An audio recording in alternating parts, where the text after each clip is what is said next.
Model youth Gram சபா. இது என்னது model youth Gram Sabha? Recently இப்போ கவர்மெண்ட் ஆஃப் இந்தியா இதை லான்ச் பண்ணி private school, public school, state government, union கவர்மெண்ட்டோடைய ஸ்கூல்ஸாக இருக்கட்டும், ப்ரைவேட் ஸ்கூல்ஸும் இதை ஃபாலோ பண்ணலாம். 9 to 12 ஸ்டாண்டர்ட் உள்ளார இருக்கிற ஸ்டூடெண்ட்ஸு ஒரு கிராம சபா, அவங்க வந்து எப்படின்னா, அவங்க சர்பஞ்சா ஒருத்தர், செக்ரட்டரியா ஒருத்தர், இந்த மாதிரி அவங்க வந்து கிராம சபாவில் என்ன நடக்குது அப்படின்னு அவங்க தெரிஞ்சுக்கிறதும், அந்த கிராமத்தோடைய பிரச்சனையை அவங்க எடுத்து டிஸ்கஸ் பண்ணுறதும். ஸோ இது வந்து taking the grass root politics, or making the students understand the grass root politics. So அதுக்கு வகைப்படுறது தான் இந்த model youth Gram Sabha. So இந்த concept, this is what it is. So Jan Bhagidari, அதாவது மக்கள் பார்ட்டிசிபேஷனை இன்க்ரீஸ் பண்ணுங்கிறதுக்காக ஏற்படுத்தக்கூடிய ஒரு சிஸ்டம் இது. Implemented jointly by ministry of Panchayat Raj, ministry of education, department of school education and literacy, then ministry of tribal affairs. So it is rolled out in 100+ முதல்ல. இதில் private ஸ்கூல்ஸும் involve ஆகலாம்.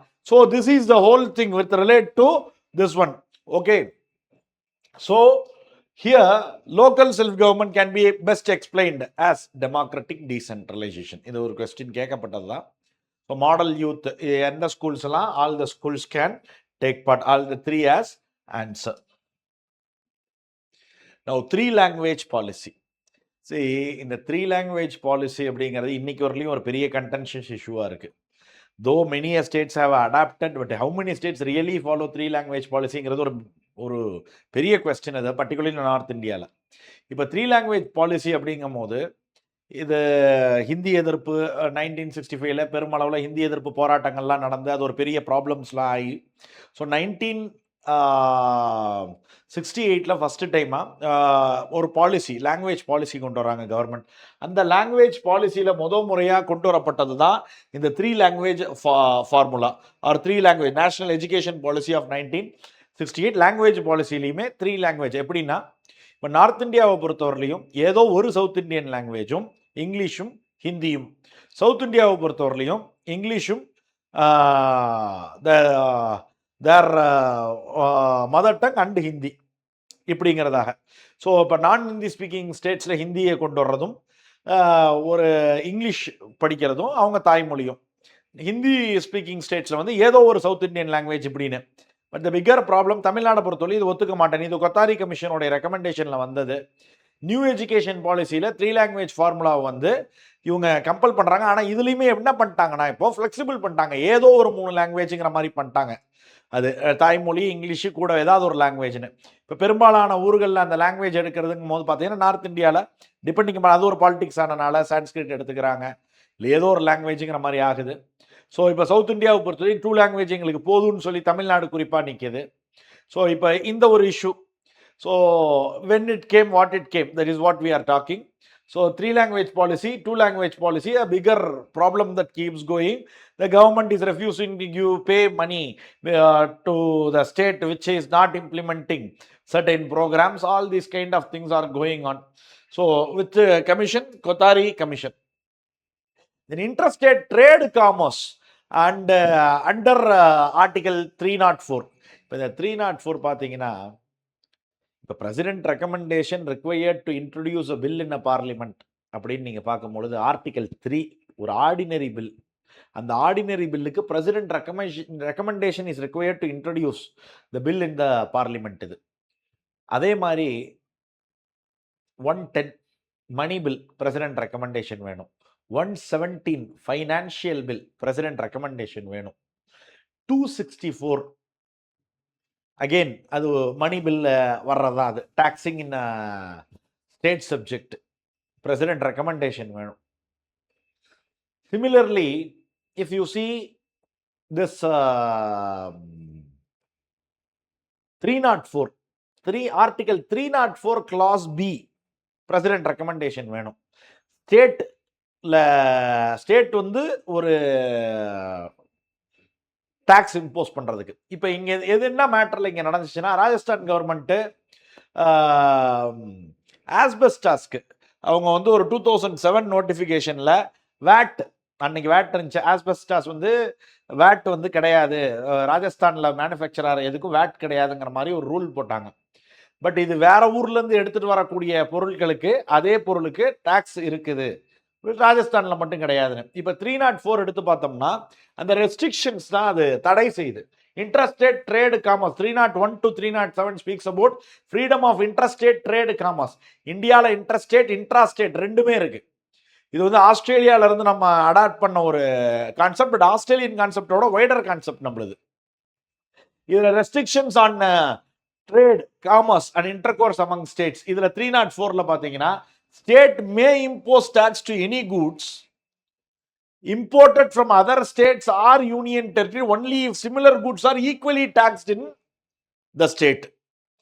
இப்போ ரீசனபிள் ரெஸ்ட்ரிக்ஷன்ஸ், இப்போ வந்து ஊர்ல உள்ள சிலருக்கு பாதிப்பு ஏற்படுது, ஊர்ல ஸ்டேட்ல இன்டர்னலா ஸ்டேட்ல இருக்கிறவங்க ஒரு தொழில் பண்றவங்களுக்கு பாதிப்பு ஏற்படுது, அந்த மாதிரி ஒரு பப்ளிக் இன்ட்ரெஸ்ட்ல ஒரு ரீசனபிள் ரெஸ்ட்ரிக்ஷன்ஸ், ஒரு டாக்ஸ் வெளியிருந்து வர்றதுக்கு மட்டும் போடணும் அப்படின்னு இருக்கும் பட்சத்தில் அதற்கு பிரசிடென்ட்டுடைய ப்ரையர் சாங்ஷன் தேவை. இம்போஸ் ரீசனபிள் ரெஸ்ட்ரிக்ஷன், பிரசிடென்ட்டோடைய ப்ரையர் சாங்ஷன் தேவை. இதுதான் 304 கிளாஸ் பி சொல்ற ஒரு விஷயம். That again keep it in mind. Okay, so here if you see following statements, so the constitution guarantees freedom of trade, commerce and intercourse throughout the territory of India. Parliament has no power to impose restrictions on interstate trade commerce. Parliament has power, so we saw that one. Okay, A is the answer here. சரி, rupee simple controversy. இது actually கான்ட்ரவர்சினா Tamil Nadu கவர்மெண்ட்ல அவங்க தமிழ்ல ரூ போட்டு பட்ஜெட்ல ரூ போட்டு வெளியிட்டாங்க. பட் அதனால எதுவும் மாறிட்டு தான் ஆகாது. இப்போ 2010லயே வந்து government of India officially adopt பண்ணிட்டாங்க. 20 இது நம்மளுடைய சிம்பிள் வந்து இதுதான் சிம்பிள்னு சொல்லி அஃபிஷியலா அடாப்ட் பண்ணியாச்சு. இது ஒன்று கொஞ்சம் மாறும். ஓகே ஓகே, அது இங்கிலீஷ் ரோமன் லெட்டர் ஆரையும் ஹிந்தியோடைய ஜாவையும் மிக்ஸ் பண்ணி, இது உதயகுமார் தர்மலிங்கம்ங்கிறவர் தான் இதை வந்து டிசைன் பண்ணதை ஒரு காம்படிஷன் வச்சு எடுத்தாங்க.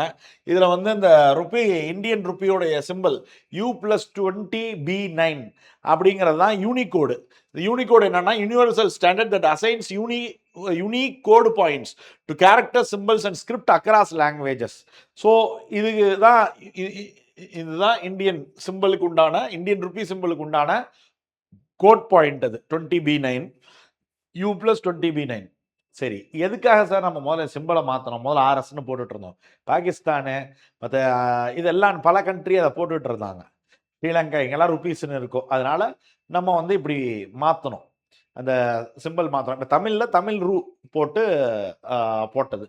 இது தமிழில் அது சும்மா போடுறதுன்னு எடுத்துக்கலாம், பட் அஃபிஷியலாக இன்னைக்கு இதுதான். So this question, okay, Uday Kumar Dharmalingam, IIT professor. The Indian rupee symbol was officially adopted in 2005, 2010. அது நம்ம பார்த்தோம். Contempt of court. First of all, the contempt of court எப்படின்னா என்ன, இது வந்து it's a frequent issue that keeps coming up. And ஆனால் பெரும்பாலும் contempt of court government court வந்துட்டு இது இம்போஸ் பண்ணுறதில்ல.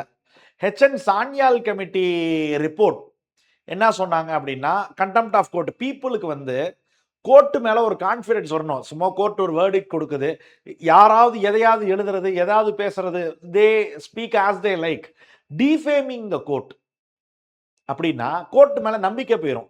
நியாயமாக கொள்ளக்கூடிய ஜஸ்டிஸ் மேலே கூட நம்பிக்கை போயிடும். அப்போ அந்த மாதிரி நம்பிக்கை போக விடாமல் பார்க்கணும் அப்படின்னா இப்போ நீங்கள் கண்டெம்ட், அதாவது தண்டனை கொடுக்கணும். சிலர் கோர்ட்டை மிஸ்யூஸ் பண்ணுறவங்களுக்கு தண்டனை கொடுக்கணும் அப்படிங்கிறதா இங்கே உள்ள ஒரு கண்டென்ஷன். சரி, அதன் அடிப்படையில் HN சான்யால் கமிட்டி ரிப்போர்ட்டை எடுத்து அந்த ரிப்போர்ட்டின் அடிப்படையில் கண்டெம்ட் ஆஃப் கோர்ட் ஆக்ட் 1971 உருவாக்கப்பட்டது. Actually contempt of court act கான்ஸ்டியூஷனில் இல்லை, அப்படி ஒரு வார்த்தை இல்லை. அதோடைய ஒரு தாத்பரியம் அல்லது closer connection, we take it from court as a court of record. Supreme court, high court, court of record. Okay, article 129 court of record supreme court அதுல இருந்து எடுக்கப்படுது. ஏன்னா கோர்ட்டோடைய ஜட்ஜ்மெண்ட் என்பது வந்து பெர்பெச்சுவல் மெமரியில் இருக்கணும். ஏன்னா கீழே உள்ள கோர்ட்டு மற்றவங்க அதை ஃபாலோ பண்ணுங்கிறது தான். ஸோ அதை ஃபாலோ பண்ணலைன்னா என்ன அப்படிங்கிறது. இப்போ சிவில் கண்டெம்ட், கிரிமினல் கண்டெம்ட் இப்படின்னு ரெண்டு கண்டெம்ட் ஆஃப் கோர்ட் ஆக்ட் சொல்லுது. இப்போ இந்த சிவில் கண்டெம்ட், இப்போ இந்த கண்டெம்ட் ஆஃப் கோர்ட் ஆக்ட்ல பார்த்தீங்கன்னா லிமிடேஷன் பீரியட் 1 இயர். ஒருத்தர் வந்து கோர்ட்டை பற்றி தவறான முறையில் எழுதியிருக்காரு, எதுனாலுமே 1 இயர் லிமிடேஷன் பீரியட். 1 இயருக்குள்ளார எதுனாலும் கொண்டு போயிருக்கணும். சரி, அதன் அடிப்படையில் civil contempt, criminal contempt. Civil contempt பார்த்தீங்கன்னா வில்ஃபில் ஒரு ஜட்ஜ்மெண்ட்டை கொடுத்துட்டு தெரிஞ்சே அதை டிசோபே பண்ணுறது, அது சிவில் கண்டெம்ட். கிரிமினல் கண்டெம்ட் அப்படின்னா கோர்ட்டை வந்து தவறான முறையில் விமர்சிக்கிறது, ஜட்ஜ்மெண்ட்டுக்குள்ளார உள்ள பூந்து அதோடைய நியாயத்தன்மையை கெடுக்கிறது. ஸோ இதெல்லாம் தான் criminal contempt, scandalising, prejudicing and all. So இது கேள்வி, அருமையான கேள்வி இது. H.N. Sanyal committee report, as I told to you, yes, the Constitution of India empowers the Supreme Court and High Court to punish for contempt of themselves. So contempt of themselves, yes, absolutely right. Then Constitution of India defines, அதான் இல்லைன்னு சொல்லியாச்சு. அப்புறம் in India, Parliament is vested with the powers to make laws on contempt of court. Contempt of court act 1971 parliament பண்ணது தான். Okay, so இது but அந்த டைமில் இதெல்லாம் வந்து ஒரு ஈஸியர் ஐடென்டிஃபிகேஷனில் வந்தது. பட் எனிவே, ஸோ த்ரீ போனுச்சுனாலே இங்கே 2 போயிருக்கோம். பட் இப்போல்லாம் அதை நம்ம நம்பி போக முடியாது. Okay, best describes criminal contempt acts that scandalise lower authority of the court or obstruct administration of justice, as we all know. Okay, சரி, article 143. Now comes the important one. See, இந்த 143 நம்ம என்ன முதல்ல 143ன்னு சொல்கிறோம், இப்போ ரீசெண்டாக கேட்கப்பட்டது என்ன அப்படிங்கிறது சொல்கிறோம். இப்போ 16th presidential reference. இப்போ ஆர்டிகல் 143 ஆஃப் இந்தியன் கான்ஸ்டியூஷன் இந்த பிரசிடென்ஷியல் ரெஃபரன்ஸை பற்றி பேசுது. அது என்ன சார் ரெஃபரன்ஸு? இது ஒரு dialogue between executive and judiciary. இப்போ எக்ஸிக்யூட்டிவ்க்கு ஒரு சில விஷயங்கள்ல ஒரு சந்தேகம் வருது. இப்போ இதுக்கு என்னதான், இப்போ நாங்கள் ஒரு லாவை ஏற்படுத்தி அதை நீங்கள் ஸ்ட்ரைக் டவுன் பண்ணி இல்லாமல் எங்களுக்கே அந்த லால நாங்கள் என்னவா இருந்தால் அது பெட்டராக இருக்கும், how could it be a better one அப்படின்னு நம்ம நினைக்கணும்னா what could be the better option? அப்போ என்ன பண்ணுறாங்க, 143 கான்ஸ்டியூஷனில் ஒரு ஆப்ஷன் கொடுக்குது. என்னன்னா, the Council of Ministers through the President can ask the Supreme Court for a answer to a query. சரி, என்ன sir answer to a Kuvari? இப்போ சில கொஸ்டின்ஸ் எடுத்து இந்த கொஸ்டின்ஸ்க்கு நீங்க என்ன சொல்றீங்கன்னு பிரசிடென்ட் மூலியமா சுப்ரீம் கோர்ட்டை கேட்கறது. சரி, சுப்ரீம் கோர்ட் சொல்லணுமா? கட்டாயம் கிடையாது. சுப்ரீம் கோர்ட் அதை அப்படியே வைக்கிறாங்க, சொல்லவே இல்லை, பதில் சொல்லாம விடலாம். பதில் சொல்லணுமா? சொல்லலாம். சொன்ன பதில் பிரசிடென்ட் மேல, பிரசிடென்ட்டுக்கு பைண்டிங்கா? கிடையாது. ஸோ இது ஒரு ஒப்பீனியன். சுப்ரீம் கோர்ட்டை ஒரு ஒப்பீனியன், கலந்துரையாடல், ஒப்பீனியன் கேட்கறது. இந்த ஒப்பீனியன் கொடுக்கலாம், கொடுக்காம போகலாம். எப்போ கொடுக்கணும்? கண்டிப்பாக கொடுக்கணும்னு ஏதாவது இருக்கா? கொடுக்கணும். எப்போ கொடுக்கணும்னா, ஒரு ப்ரீ கான்ஸ்டியூஷனல் ட்ரீட்டி சம்பந்தப்பட்ட விஷயமாக இருந்தால், கான்ஸ்டியூஷன் வர்றதுக்கு முன்னாடி கண்டிப்பாக அதுக்கு ஒப்பீனியன் கொடுத்தாகணும், இது என்ன அப்படின்னு சொல்லி.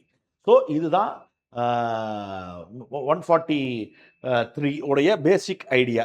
ஸோ 14 கான்ஸ்டியூஷனல் கொஸ்டின்ஸ் இப்போ கேட்டு அனுப்பிச்சிருந்தாங்க. இப்போ ரீசெண்டாக குறிப்பாக வந்து பார்த்தீங்கன்னா, இந்த தமிழ்நாடு கவர்னரை எதிர்த்து போட்ட ஒரு சட்டத்தின் அடிப்படையில் அவங்க வந்து பிரசிடென்ட் வந்து ஒரு 14 கொஸ்டின்ஸை கேட்டு அனுப்பிச்சிருந்தாங்க.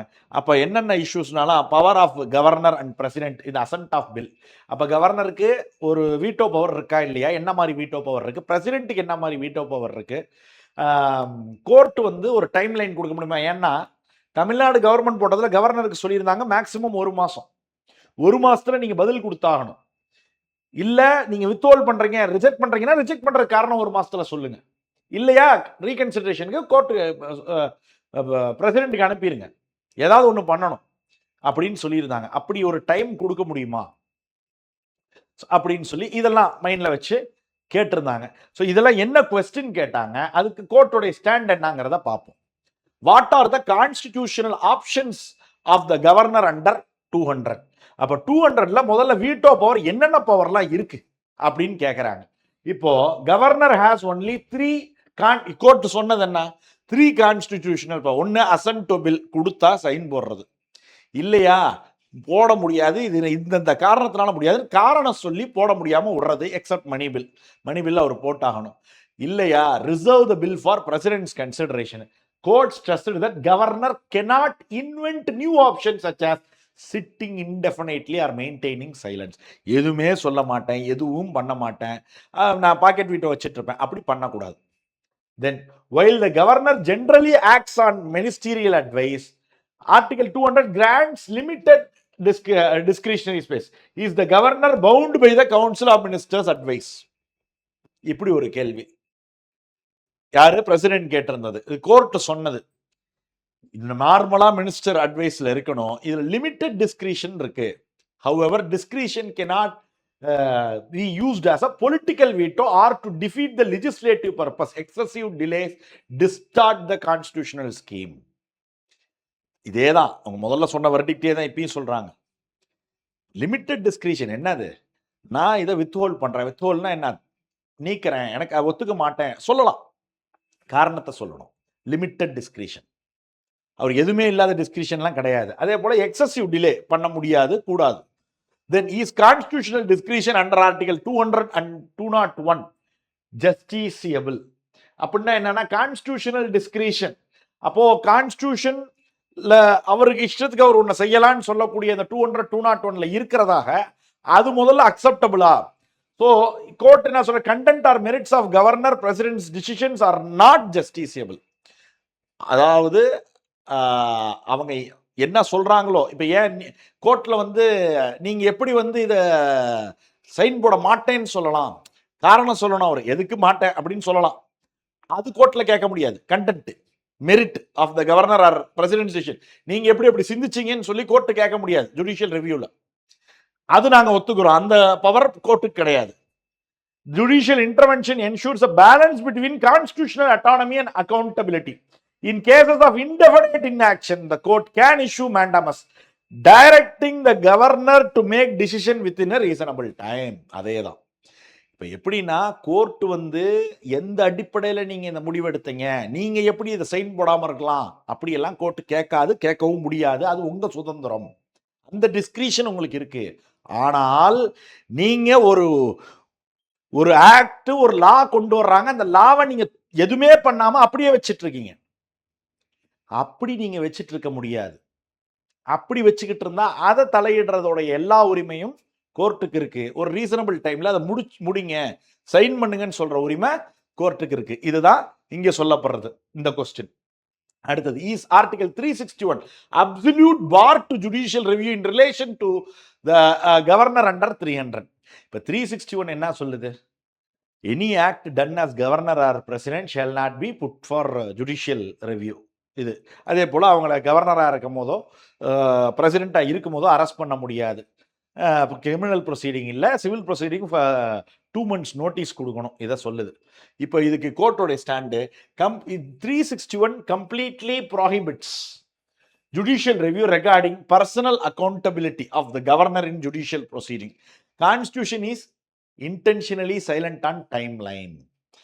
Constitution எந்த டைம் லைன் என்னங்கிறதெல்லாம் அந்த விஷயத்தில் கான்ஸ்டியூஷன் சைலண்டாக தான் இருக்குது. Court cannot fill the silence by prescribing fixed deadline. However, reasonable time remains constitutional expectation and courts may intervene if that expectation is violated.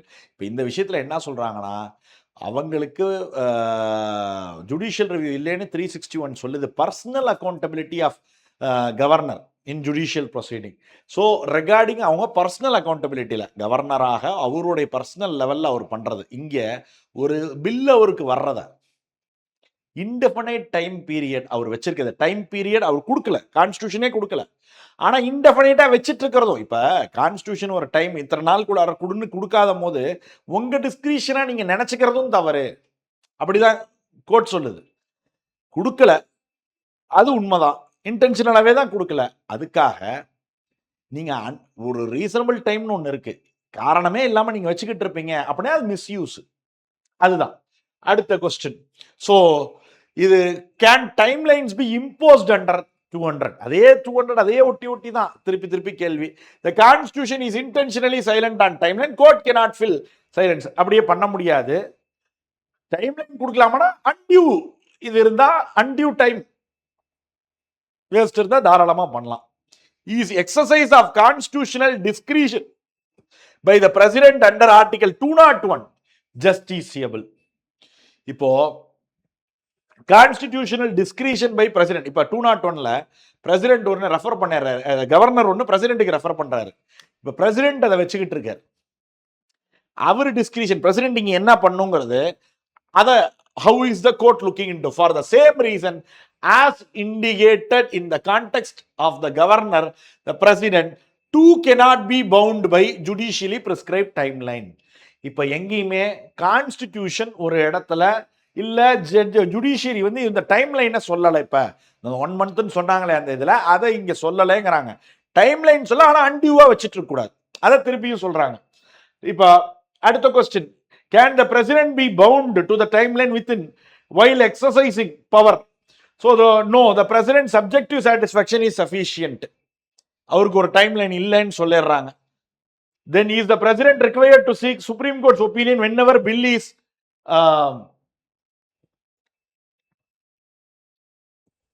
presented actually? So இதுல பாத்தீங்கன்னா no, the president's subjective satisfaction sufficient. SCO supreme கோர்ட்டோட advice கேட்கணுங்கிற அவசியம் கிடையாது. அவர் ஒரு bill present பண்ணும் பொழுதும் it is completely discretionary. Are decisions of the governor and the president under Article 200 and 201 justiciable at the stage anterior into the law coming into force? The decision of governor and president under 200 and 201 are not just non-justiciable at a stage anterior into the law coming into force. It is impermissible for courts to undertake judicial adjudication over the contents of a bill before it is a law. அதாவது என்ன கேள்வி கேட்குறாங்கன்னா, ஒரு bill தான் present ஆயிருக்கு 200ல், இல்லை அந்த பில்லையே பிரசிடென்ட்டுக்கு அமைச்சிருக்காங்க, லாவே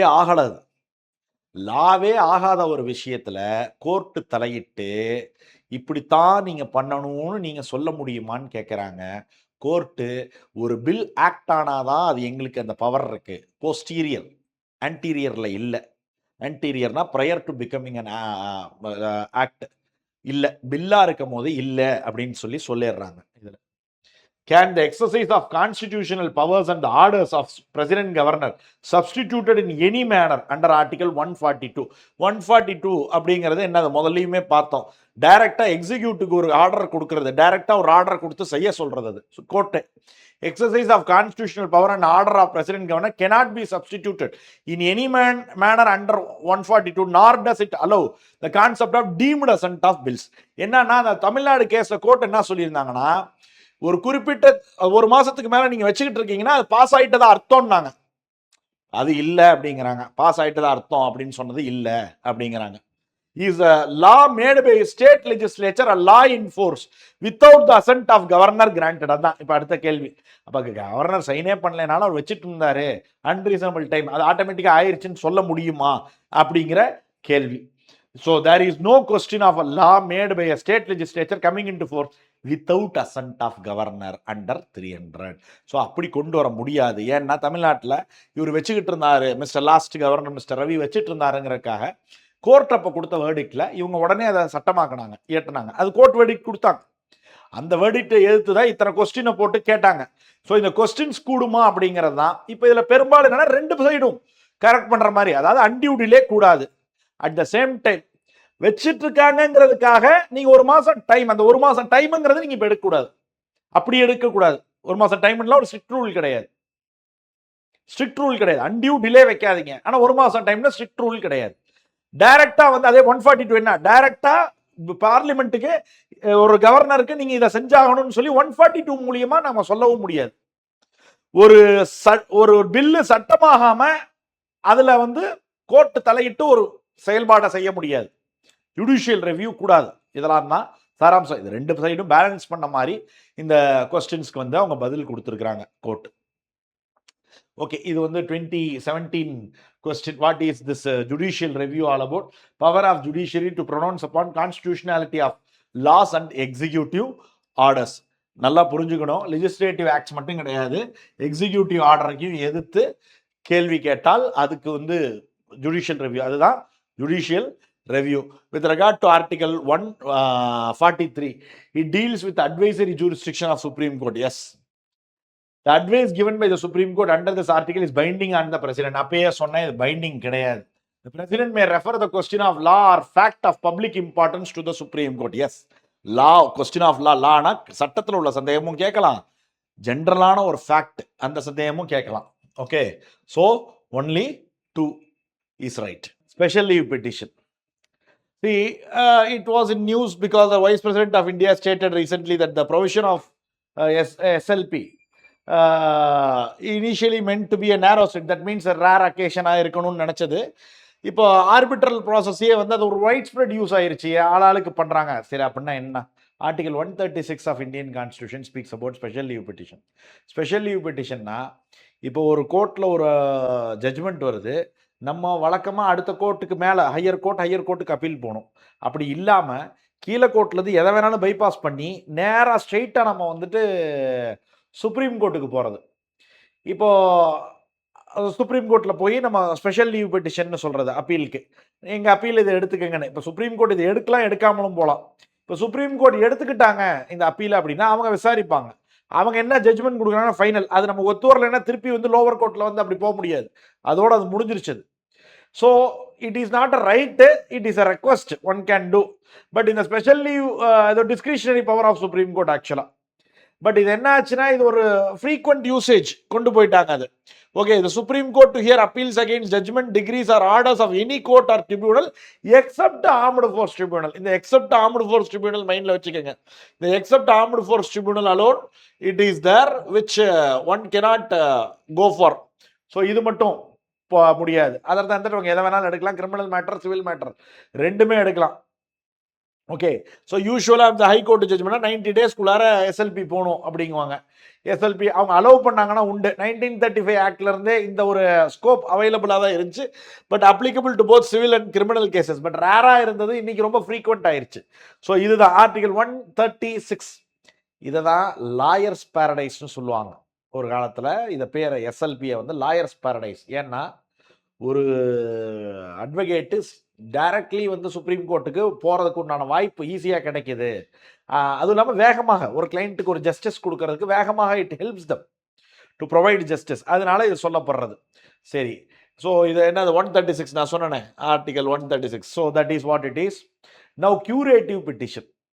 இப்போது ஹைகோர்ட்டு, சுப்ரீம் கோர்ட்டு, ஹைகோர்ட்லேயும் ரிவ்யூ இருக்குது இப்போ. பட் தேர் ரீசன்ட் ஒரு ஷார்ட் பீரியட் ஆஃப் டைமில் ஹைகோர்ட் ரிவ்யூ இல்லைன்னு வந்துச்சு. Theatre it was restored. Okay, இப்போ வருவோம் ரிவ்யூ பெட்டிஷன். இப்போ ஆர்டிகல் 137 சொல்கிறது பிரகாரம் பார்த்தீங்கன்னா சுப்ரீம் கோர்ட்டில் ரிவ்யூ இருக்குது. சுப்ரீம் கோர்ட்டில் ஒரு ஜட்ஜ்மெண்ட்டு வருது. நீங்கள் அந்த ஜட்ஜ்மெண்ட்டை அதே கோர்ட்டில் ரிவ்யூ பண்ணலாம். அது 30 டேஸ்க்குள்ளார கொண்டு போகணும். பொதுவாகவே பார்த்தோம்னா அதில் ஒரு ஸ்ட்ராங்கான ஒரு கன்டென்ஷன் இருந்துச்சு அப்படின்னா இது வந்து கவனிக்கப்படலை, நீங்கள் வந்து உங்கள் ஜட்ஜ்மெண்ட்டில் இதை கவனிக்கப்படலைன்னு சொல்லும்போது அதே ஜட்ஜஸ் முன்னாடி கொண்டு போகலாம். அது பேர் தான் ரிவ்யூ பெட்டிஷன். ரிவ்யூ பெட்டிஷனில் ஒரு திடீர்னு ஏதாவது புதுசாக தெரிய வருது அப்படின்னாலும் சொல்லலாம். அவங்க ஏற்றுக்கிறது ஏற்றுக்காதது அவங்க விருப்பம். எடுத்துகிட்டு போவாங்க. யூஸ்வலாக எது கவனிக்கப்படாமல் விட்டதோ அதை சொல்கிறது தான். இது ரிவ்யூ பெட்டிஷன். இன்னொன்று இருக்குது, கியூரேட்டிவ் பெட்டிஷன். அது அதுக்கு அடுத்தது வர்றது. ரிவ்யூ இல்லாமல் கியூரேட்டிவ் போக முடியாது. எல்லா ஆப்ஷனும் முடிஞ்சிருச்சு. ஆக்சுவலாக கியூரேட்டிவ் பெட்டிஷனுக்கு டைம் கிடையாது. பட் பொதுவாக என்னன்னா அதுவும் இன்னும் 1 மாதத்தில் பண்ணுங்கிற மாதிரி தான் சொல்லுவாங்க. டைம் கிடையாது. இது வந்து இந்த கேஸ் ரூபா அசோக் ஹுர்ரா வெர்சஸ் அசோக் ஹுர்ரா கேஸில் இந்த ரிவ்யூ பெட்டிஷன் அப்படி கியூரேட்டிவ் பெட்டிஷனுங்கிற ஒரு கான்செப்ட் வருது. அது என்னது? டீரெயில்மெண்ட் ஆஃப் ஜஸ்டிஸ் நடந்துடக்கூடாது. அது எந்த விஷயமா இருந்தாலும் எல்லாமே முடிஞ்சதுக்கு அப்புறமும் ஒரு வாய்ப்பு இருக்கா, இதுல வேற ஏதாவது சிந்திக்க இருக்கா, இது வேற ஏதாவது ஒரு ஒரு ஒரு ஒருத்தர் பாதிக்கப்படாமல் இருக்க முடியுமா அப்படிங்கிறத பார்க்கணும். அப்படிங்கிறதுக்கு தான் இந்த கியூரேட்டிவ் பெட்டிஷன். பொதுவாகவே தூக்கு தண்டனை எல்லாம் முடிவானதுக்கு அப்புறமேட்டுக்கு லாஸ்ட்டாக கூட ஒரு கியூரேட்டிவ் பெட்டிஷன் போடுவாங்க. ஏன்னா கியூரேட்டிவ் அதுக்கு மட்டும் இல்லை, மற்ற காரியத்துக்கும் போடுறதா. இப்போ இதே மேட்டரே பார்த்தீங்கன்னா airport authority of India against GMR group concerning the operational management of Nagpur airport, Baba Sahib Ambedkar ஏர்போர்ட்டை வந்துட்டு அவங்க நடத்துறது விதத்தில் இது ஏர்போர்ட் அத்தாரிட்டி ஆஃப் இந்தியாவும் ஜிஎம்ஆர் குரூப்புக்கு எடுத்து போட்டது. ஆல்ரெடி வந்த வேர்டிக்ட் எடுத்து போட்டாங்க. ஸோ இப்படி எல்லாத்துக்குமே போடலாம். பட் பொதுவாக இந்த தூக்கு தண்டனை இந்த விஷயத்துக்கெல்லாம் கியூரேட்டிவ் பெட்டிஷன் போடப்படுறது. இப்போ கியூரேட்டிவ் பெட்டிஷனை பார்த்தீங்கன்னா அது ஒரு கான்ஸ்டிடியூஷனல், அது வந்து ஒரு ஜுடிஷியல் கிரியேட்டிவிட்டி தான். இந்த கோர்ட் இந்த கேஸ் மூலியமா வந்தது, கான்ஸ்டிடியூஷனல்லாம் இல்லை அதை பற்றி. ஸோ வழக்கமாக அதுக்கு டைம் பீரியட் கிடையாது. ஆனால் அது ரிவ்யூ வந்து ஒரு 30 டேஸ்க்குள்ளார ரிவ்யூ பெட்டிஷன் போடாமல் கியூரேட்டிவ் பெட்டிஷன் போட முடியாது. பொதுவாக ரிவ்யூ பெட்டிஷன் தான் முதல்ல போடணும். ஸோ இதுதான் சுப்ரீம் கோர்ட்டில் தான் யூஸ்வலாக இந்த கியூரேட்டிவ் பெட்டிஷன் வரும். லாஸ்ட் ஆப்ஷன் அதுதான் matter. Okay, curative petition is explicitly mentioned, அதான் இல்லை. It can be file directly without filing review petition கிடையாது, அதுவும் சொன்னேன் நான். ஸோ இது மைண்டில் வச்சுக்கோங்க. இந்த கேஸ் முக்கியம். அடுத்தது ad hoc judge, appointment of ad hoc judges. The Chief Justice of High Court with previous consent. இப்போ ரீசெண்டா அலோவ் பண்ணதான் அது. Supreme court allowed the High Courts to appoint retired judges as on ad hoc basis to address growing backlog of criminal case. retired cases. சரி, அப்போ allow பண்றாங்கன்னா யாரு high கோர்ட்லனா எப்படி யார் அப்பாயிண்ட் பண்ணலாம் ad hoc judge? The Chief Justice of High Court with the previous consent of President can identify retired High Court judge to serve as ad hoc judge. Okay. So, இப்போ இவங்களுக்கு வந்து the appointments review allowances and powers of judge but will not be considered a permanent judge of the court. ஏன்னா retired ஜட்ஜி முதல்ல பார்த்தீங்கன்னா retired ஜட்ஜை யூஸ்வலாக appoint பண்ணுறது வராது. But ad hoc ஜட்ஜுக்கு high கோர்ட்ஸில் நீங்கள் ரிட்டையர்ட் ஜட்ஜை அப்பாயிண்ட் பண்ணிக்கங்க அப்படின்ட்டாங்க அது. So receive allowance and powers of a judge, but ஆனால் not with time period. ஒரு ஏன்னா இவங்களே ஆல்ரெடி ரிட்டையர்ட் ஜட்ஜ் தான், 62க்கு மேலே இருக்கிறவங்க தான். சரி, ஸோ அப்ரூவல் ஃப்ளோ பார்த்து இது வந்து state chief minister, union law minister, chief justice of India, final. Okay, it goes that way and with presidents concerned the chief justice of high court identifies and appoints this ad hoc judge. So this is what it is. So a retired judge of Supreme Court of India can be called back to sit and act as Supreme Court judge by the Chief Justice of India with the previous permission of President of India. Correct. அதே போல High Court of India has the power of its review. இந்த ஒரு விஷயம் இருக்கே, இதுதான் நான் சொன்னேன், இது ஒரு கான்ட்ரவர்சி ஆனது. பட் ஆனால் யூபிஎஸ்சி கொடுத்த இது வந்து ஒன்லி அப்படின்னு. பட் ஆனால் கோர்ட் வந்து ரிவ்யூ ஜூரிஸ்டிக்ஷன் இருக்கிறதாக ஹைகோர்ட்டுக்கு தான் சொல்லப்பட்டிருக்கு, ஜட்ஜ்மெண்ட்ஸில் சொல்லப்பட்டிருக்கு. ஓகே, எக்ஸ்பிளிசிட் ஸ்டேட்மெண்ட் இல்லாதனால இது. ஆனால் பட் இதுதான் யூபிஎஸ்சியோட ஆன்சர் இந்த விஷயத்தில். இது ராங் அப்படிங்கிறதான் 2021 only supreme court has review judgment அப்படிங்கிறது தான் அது. So who appoints ad hoc judges to the supreme court of India, Supreme Court of India. Okay, Chief Justice of India with the previous consent of President. இங்க பாத்தீங்கன்னா Chief Justice of High Court with the previous consent, this one of President. Okay, then tribunals. See, இப்போ ட்ரிபியூனல்ங்கிறது ஒரு quasi judicial பாடி. எதுக்காக முதல்ல tribunal வந்தது? Tribunal வந்ததுடைய காரணமே government servants நிறையா இருக்காங்க. இது யூரோப்பில் அமெரிக்காலையுமே தான் ரீசன். வெல்ஃபேர் ஸ்டேட்ஸ் வர ஆரம்பிச்சோன்னா கவர்மெண்ட் சர்வெண்ட்ஸ், இன்னும் பப்ளிக் அண்டர்டேக்கிங்ஸ் நிறையா வந்தோன்னா அதில் வர்றவங்க. இப்போ பெண்டன்சி ஆஃப் கேசஸ் அவங்களில் வந்து லேபர் மேட்டரில் ஆரம்பித்து எல்லா மேட்டருமே பெண்டன்சி கேசஸ் அவங்க கோர்ட்டுக்கு வருது. கோர்ட்டில் பெண்டன்சி ஆஃப் கேசஸ் ஆல்ரெடி இருக்குது. இது சேரும் பொழுது ரொம்ப அதிகமாகிடுது. ரெண்டாவது இதில் டெக்னிக்கல் நேச்சராக வேறு இருக்குது. இப்படி இருக்கக்கூடிய ஒரு சூழ்நிலையில் இவங்களோட இஷ்யூவை தனியாக ஒரு டெக்னிக்கல் ஆளும் வைத்து கோர்ட்டோடைய ப்ரொசீஜர்ஸை ரிலாக்ஸ் பண்ணால் ஈஸியாக டீல் பண்ண முடியும் அப்படிங்கிற அந்த ஒரு காரணத்தினால this is brought. So tribunals was brought. But the bigger concern இப்போ என்ன மேட்டர்னா 323யும் 42nd அமெண்ட்மெண்ட் ஆக்டில் 323 அண்ட் 323A கொண்டு வரப்பட்டது. 323A-B கொண்டு வரப்பட்டது. இப்போ இங்கே என்ன பிரச்சனைனா 323A-வும் B-யும் கொண்டு வந்துட்டு central administrative tribunal, state administrative tribunal, joint administrative tribunal, common administrative tribunal கொண்டு வந்தாங்க. இது இல்லாமல் பார்லிமெண்ட்டோ ஸ்டேட் லெஜிஸ்லேச்சரோ லாங் லிஸ்ட் ஆஃப் இது 323B-ல அதெல்லாம் ட்ரிபியூனல் கொண்டு வரலாம், அங்கெல்லாம் ட்ரிபியூனல் அமைக்கலான்னு இருக்கு. இப்போ கண்டென்ஷன் நம்ம கரண்ட் மேட்டரில் என்ன பார்க்குறோம்னா 2021 ஒரு ஆர்டினன்ஸ் கொண்டு வராங்க ட்ரிபியூனல் ரிஃபார்ம்ஸ்னு சொல்லி. அந்த ஆர்டினன்ஸ் ஸ்ட்ரைக் டவுன் பண்ணப்படுது. இமீடியட்டாக திருப்பி கவர்மெண்ட் அதே இதை ஆக்டாகவே உருவாக்கி கொண்டு வர்றாங்க. இதுதான் ப்ராப்ளமாக மாறுது. இப்படி கொண்டு வரக்கூடிய இடத்துல the act was enacted to streamline tribunals by dissolving certain appellate tribunals. பல அப்பலேட் ட்ரிபியூனலை டிசால்வ் பண்ணி அது ஒன்றுபடுத்தி வேற இது பண்ணுறாங்க. Functions of the dissolved tribunal were shifted to the high courts and other judicial bodies. இதில் என்ன பண்ணுறாங்கன்னா சர்ச் கம் செலக்ட் கமிட்டி முதல்ல வந்து பிரசிடென்ட் அப்பாயின்மெண்ட் இருக்கும். Appointments commission of appointments cabinet appointments committee recommend பண்ணுவாங்க, பிரசிடென்ட் அப்பாயின்ட் பண்ணுவாங்க. இப்படி ஒன்று வரும். இப்போ என்ன பண்ணுறாங்க இவங்க சர்ச் கம் செலெக்ஷன் கமிட்டின்னு சொல்லி ஒன்று இந்த ஆக்ட் மூலியமாக போடுறாங்க. ஸோ சேர்பர்சனையும் மெம்பர்ஸையும் அப்பாயின்ட் பண்ண முதல்ல வந்து 65 இயர்ஸ் சேர்பர்சனுக்கும் 62 இயர்ஸ் இருக்கும். அப்போது நீங்கள் ஒரு ஜட்ஜு வந்துட்டு retired judge of high court can be there in central administrative tribunal as chairman.